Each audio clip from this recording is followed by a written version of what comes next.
Në zemër të Rogovës së bukur, aty ku natyra dhe historia ndërthurën në mënyrën më të veçantë, u mbajt promovimi i librit Udhëve të jetës nga autori Sadri Muriqi.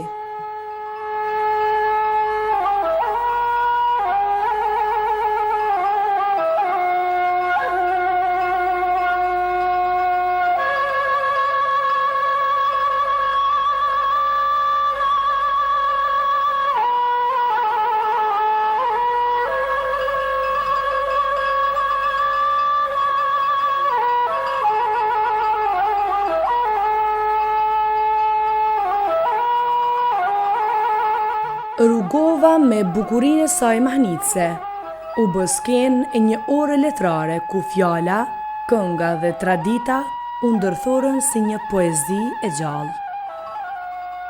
Libri përmbledh rrëfime për jetën e tij, për familjen dhe fisin, duke sjellë një pasqyrë të qartë të ndjerë të rrugtimit personal e shoqëror.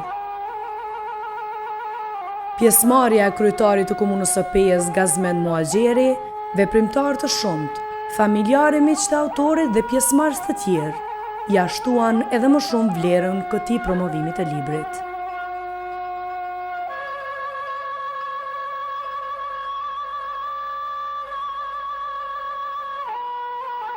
Ceremonia e promovimit nisi me fjalën e profesorit të nderuar Dr. Besim Mohadri, i cili e shqelloi librin me vlerësime profesionale, duke nxjerrë në pa mesazhet e thella dhe rrëfimet që e bëjnë këtë vepër të veçantë. Atëherë, unë për këtë promovim, që sot na ka bashkuar të gjithëve këtu, fisin e Muriqve, këtu i përshëndes të gjithëve, falenderojmë Sadriun që ka arrit t'ju bashkoj të gjithëve, nëse ka arrit të gjithë, nuk e dia ka arrit të gjithë, po megjithatë ka një përpjekje që t'i bashkoj përmes këtij libri. Libri Udhëve të jetës i Sadri Muriqit është një udhëtim i gjerë e i thellë në hapësira të kujtesës personale, familjare dhe asaj kombëtare. Është një vepër që në të njëjtën kohë është rrëfim intim, por edhe dokument historik. Është një dëshmi e gjallë se si historia e një individi mund të lidhet e të ndërthurët me fatin e një fisi, të një krahine apo të një kombi të tërë. Që në faqet të parë, autori ka shpalosur qartë qëllimin e tij, që t'ju lërë brezave të arshëm një pasuri të çmuara kujtimesh dhe faktesh, për të mos lejuar që rrëfimet e jetuar në të tretën në mjegullin e kohës. Pra, ai di se shumë ngjarje të rëndësishme nga ato familjare, të ato kombëtare, kanë humbur në harres sepse nuk janë shkruar kurrë. Kështu, pra Udhëve të jetës bëhet një akt ruajtje dhe trashëgimia e një libri që ngrihet mbi dashurinë për të parë dhe mbi respektin për të vërtetën historike. Diskutuam edhe pak më herët këtu, një shqiptarët për fat të keq historitë nuk kemi pas të shkruar. Shumë gjëra na kanë ikur, domethënë pa i shkruar. Breza të tërë, trungje familjare, jo erdham këndej, jo kem andej, domethënë historia jonë është e dhimbshme. Prandaj Sadriu në këtë rast është munduar të mbledh ato copza të humbra të kujtesës sonë historike për të shpalosur përmes këtij libri. Në pjesën e parë, pra, autori i kushton një vend veçantë historisë së fisit Kalmendit dhe marrësisë së madhe. Duke mbështetur në burime të ndryshme, kronika osmane, raportet të misionarëve katolik, udhëpërshkrimet të autorëve të huaj dhe dëshmi gojore. Sadriu na jep një tablo të gjallë të shpërnguljeve, luftrave, qëndresës dhe krenarisë së këtij fisi. Këtu lexuesi gjen jo vetëm emra, data dhe vende, por edhe atmosferën e kohës, mënyrën se si jetonin malsorët, si bronin tokat e tyre, si ruanin gjuhën, zakonet, si ruanin fenë përballë trysnive të pushtuesve e të tjera. Kapitujt që ndjekin e quajnë lexuesin në një tjetër etapë të rëndësishme të jetës së autorit, përvojën e tij në Mërgat, veçanërisht në Shtetet e Bashkuara të Amerikës. Pra, Sadriu dihet që nga viti 1989 ndodhet në Shtetet e Bashkuara të Amerikës, domethënë rreth 36 vjet, një jetë të tërë më shumë andej si këthe, kështu që ne ka shpalosur këto rrëfime edhe atje, përvojën e tij jetësore, edhe punën, aktivitetet përmes shoqatës Rugova për të mos harruar asnjëherë vendindjen e tij. Pra, këtu Sadriu rrëfen për përpjekjet politike dhe lobuse në momentet kyçe për çështjen e Kosovës, po edhe për punën kulturore, shoqërore në shërbim të komunitetit shqiptar. Përmes faqeve të librit të kësaj pjese, kuptohet se Mërgata nuk ka qenë vetëm një vend larg dheut, por edhe një arenë për pjekjeve të pandërprera për të ruajtur identitetin dhe për të ndihmuar vendin e origjinës. Pra Mërgata është ajo që neve na ka dhënë gjithmonë shpirtin, na ka mbajtur shpirtin, faktikisht edhe frymën gjatë atyre viteve dhe vazhdon të ta mbajë edhe sot. Në të gjitha faqet e librit ndihet një frymë e përhershme dashurie për vendlindjen e shoqëruar nga ndjenja e detyrës për të mos harruar të rrënjët. Stili i autorit është i qartë, i ngrohtë dhe drejt për drejt, pas tolisit pa nevojshme, por me një forcë rrëfimi që bëron nga përjetimi personal. Brëmon thjeshtësia, fjala thjeshtë është më tepër se sa filozofi. Më thonë, përmes thjeshtësisë rrëfimeve të Sadriut, ne shohim historinë jo të personale, por edhe ato të kolektive. Udhët e jetës nuk është vetëm një autobiografi, po as vetëm një libër historik. Është një testament i kujtesës son, një urë që lidh brezat e shkuar me ata që do të vinë, në të gjejmë heroizëm e sakrifica, por edhe momentet të thjeshta jetës që bën historinë e prekshme. Në të gjejmë figura të njohura të historisë, por edhe njerëz zakonshëm që me punën në tyre të heshtur kanë mbajtur gjallë frymën shqiptare. Me këtë libër Sadriu ka kryer jo vetëm një detyrë ndaj vetes dhe familjes së tij, por edhe një shërbim të çmuar për kulturën dhe historiografinë shqiptare. Ai ka ngolitur në kujtimet, në letër kujtimet dhe faktet, duke i dhënë brezave të arshëm një pasqyrë ku mund të shohim jo vetëm fytyrën e të parëve, por edhe rrugët që ta kanë ndjekur për të arritur deri tek ne. Udhët e jetës, mund të themi përfundimisht, është një ftesë për të reflektuar mbi rrënjët tona, për të mësuar nga e kaluara dhe për të ecur me dinjitet drejt së ardhmës. Është një kujtesë se historia nuk është vetëm ajo që gjem në libra të mëdhenj, por edhe ato që ruhen në zemrat dhe kujtimet e njerëzve. Dhe në këtë kuptim, libri i Sadim Mriqit është një gur i fortë në themelet e historisë sonë kolektive. Prandaj, ne falenderojmë Sadriun, besoj që edhe ju do ta falenderoni sepse këtu ka gjetë shumë breza, emra njerëzish që shkojnë, që do t'i vynë. Besoj që ky libër duhet edhe të përkthehet, sepse e kemi diskutuar edhe me Sadriun, shumë njerëz të fisit tuaj, jo vetëm Muriq, po edhe të tjerë jetojnë larg andelt, brezat e tërë nuk dinë, domethënë sidomos gjeneratat e fundit pak e njohin gjuhën shqipe, prandaj duhet përkthehet është mirë, sepse ta dinë ka kanë ardhur, ka po shkojnë edhe si do të jenë. Prandaj edhe njerëz Sadriun të falenderoj shumë, urime, suksese, shëndet, familje, shoqëri, gjithçka. Më pas, fjalën e mori profesor Valdet Hysenaj, i cili gjithashtu solli mendime e reflektime për librin, duke e vlerësuar si një kontribut të çmuar për letërsinë dhe kujtesën kolektive. Libri Udhët e jetës, rrëfime për veten, familjen dhe fisin i autorit Sadri Muriqi, dalë në dritë në 2025, i ndarë në 8 kapituj, është një dëshmi autobiografike dhe historike, që synon të dokumentoj rrugtimin jetësor të autorit dhe historinë e fisit e tij kelmendit në një kuadër me të gjerë të zhvillimeve historike, sociale dhe kulturore të shqiptarëve. Objektivi është ruajtja e kujtesës kolektive dhe identitetit etnike fisnor përmes rrëfimeve personale dhe gojdhanave. Teksti bazohet në kujtime personale, traditën gojore, folklor, rrëfime popullore, gojdhana fisnore dhe etimologji popullore, dhe dokumente historike, për shembull raportet e klerikëve si Pietro Stefano Gaspri, Joseph Müller, Elvana Çelebi, Robert Els e të tjerë. Libri shton informacion empirik dhe mund të shërbejë si material burimor për kërkime të mëtejshme në antropologji, gjuhësi historike dhe histori lokale, i plotësuar me analiza të thelluara, krahasime burimore dhe kontekstualizim të gjerë historik. I gjithë teksti përshkruhet me gjuhën e unisuar, gjuhën standarde, objektive dhe me kujdes në formulime. Nuk mungojnë hiperbollat dhe gjuha emocionale. Gjekstanishta trungu familjar.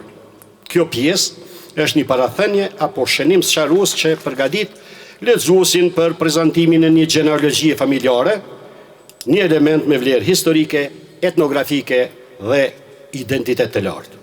Autori përmend haptazi, përpjekjet kërkimore, kontributin anëtarëve të familjes, nevojën për vlerësimin dhe mirënjohjen ndërbrezore. Ndërtimi një trungu familjar është në vetvete një akt dokumentues për vlerë arkivore, vlerë etnografike, vlerë sociologjike dhe vlerë historike lokale. Ndërtimi përbëhet nga akti i vetëdijtësimit identitar, reflekton vazhdimsinë historike dhe kulturën e fisit, edhe përdoret si mjet për orientim social dhe hierarkik brenda komunitetit. Jeta dhe aktivitetet e autorit në Kosovë dhe në Shtetet e Bashkuara të Amerikës, do më thënë autori ndjek një strukturë kronologjike dhe përshkruese, përjodhja familjare, vëllezërit të motrat, arsimi dhe formimi, shërbimi ushtarak, emigrimin e jeta në SBA, veprimtaria profesionale, shqetësimi për humbjen e kujtesës e tjera. Në këtë atmosferë letrare shpirtërore, Haxhi Lajçi u ndal me një fjalë falënderimi, duke përgëzuar autorin për guximin dhe sinqeritetin e rrëfimit të tij. Ju përshëndes gjithëve. Mua me prezantoj jam Haxhi Lajçi. Përshëndes kryetarin e komunës këtu sot që është me neve, sepse jo vetëm këtu me juve dhe me neve, por është edhe me ne Malsinë Rozhajs pa ndërprej.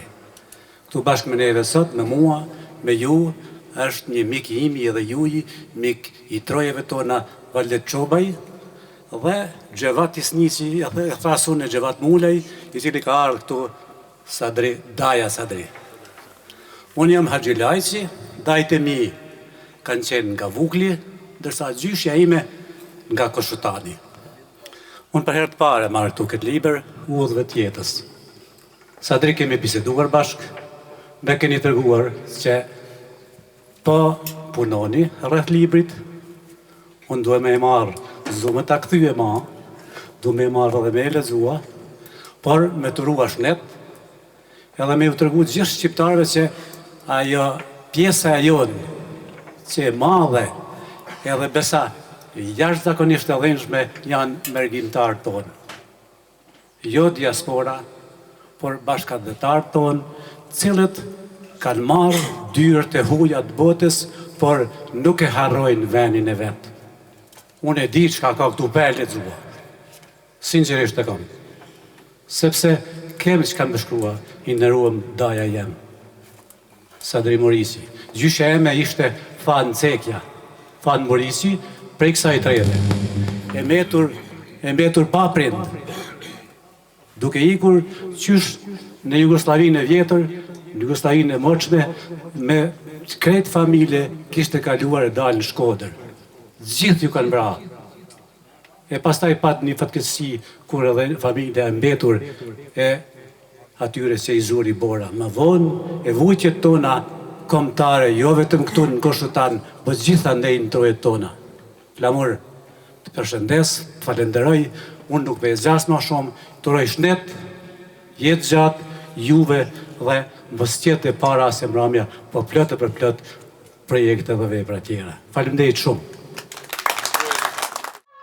Promovimi i librit u shoqërua edhe me pika muzikore, të cilat i dhanë ngrohtësi dhe shpirt kësaj dite. Zërat e Haxhi Nezajt dhe vet autori Sadri Muriqi sollën një atmosferë të veçantë për të pranishmit.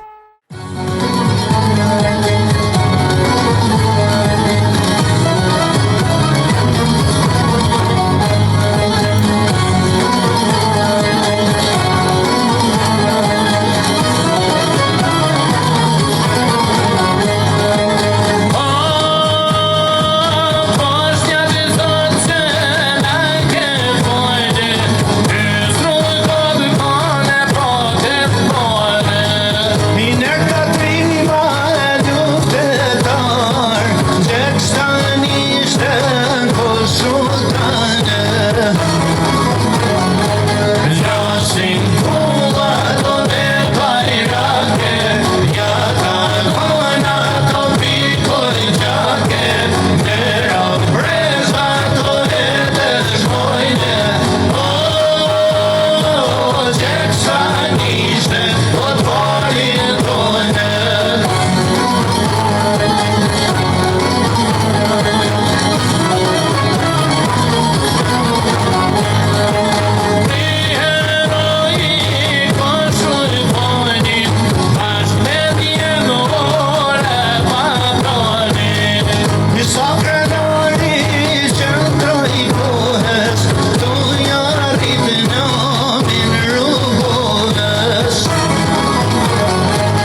Një moment simbolik e mbreslëns ishte dhurata që ju bë komandantit Ramiz Muriqi, një ples, simboli traditës dhe krenarisë kombëtare, dhuruar nga Brahim Beqiraj. Ky gest u mirëpret dhe u duart roket nga të pranishmit. Këtu, une me vete ku morë një dhurat e vogël është, por diçka simbolike. Ky është plisë ynë kombëtar që ka një vlerë të madhe, dhe unë pa ditë se në këtë promovim të këtij librit do të folet edhe për komandantin tonë, Ramiz Muriqin. Unë e mora këtë pjesë të bardhë, kështu që mua mu lidh, sepse unë e di kush është Ramizi te kort, për këtë arsye që ka qenë komandant në zonën e Rrugovës, unë e mora këtë pjesë, m'ja dhuru, kështu që edhe Valdeti e foli këtu, edhe tamam mu plotësu 100% kjo dhuratë simbolike. Faleminderit. E bojsh në shnet.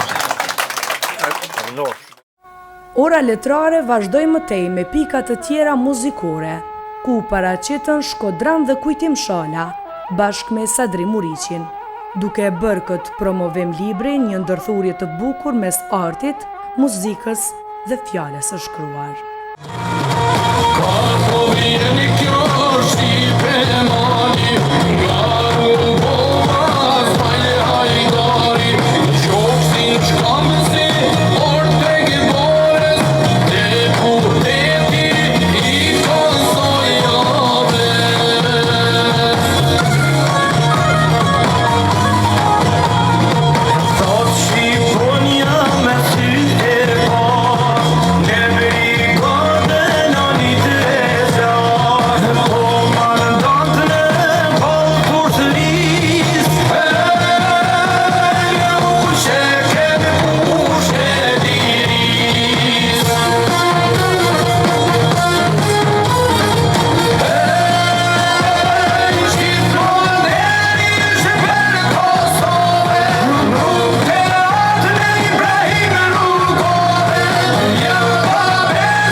Në fund, interpretimi i ansamblit Rrugova e mbylli këtë promovim libri me tingujt e traditës duke lënë tek të pranishmit një ditë të paharuar.